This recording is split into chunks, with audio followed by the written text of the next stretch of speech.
टांग के हल्का NA 43 के 6 पोलिंग स्टेशंस पर पोलिंग का अमल शुरू हो गया है। पोलिंग स्टेशंस के अंदर और बाहर सिक्योरिटी फोर्सेस की भारी नफरी तैनात है।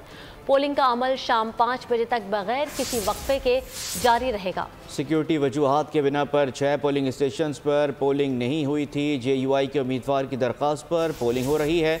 इन पोलिंग स्टेशंस पर रजिस्टर्ड वोटर्स की तादाद 5438 है। अब तक के गैर हतमी नताइज के मुताबिक PTI के हिमायत याफ्ता उम्मीदवार 826 वोटों की बढ़तरी के साथ यहां पर आ गए हैं। आपको बताएं कि टांग के हल्का NA 43 के 6 पोलिंग स्टेशंस पर पोलिंग का अमल शुरू हो चुका है। पोलिंग स्टेशंस के अंदर और बाहर सिक्योरिटी फोर्सेस की भारी नफरी तैनात है, जबकि पोलिंग का अमल शाम 5 बजे तक बगैर किसी वक्फे के जारी रहेगा। सिक्योरिटी वजूहात के बिना पर 6 पोलिंग स्टेशंस पर पोलिंग नहीं हुई थी। JUI के उम्मीदवार की दरख्वास्त पर पोलिंग हो रही है।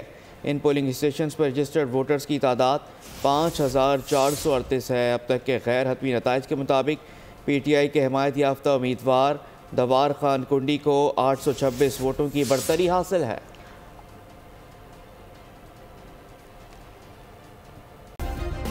सब्सक्राइब करें और बेल दबाएं ताकि कोई खबर रह न जाए।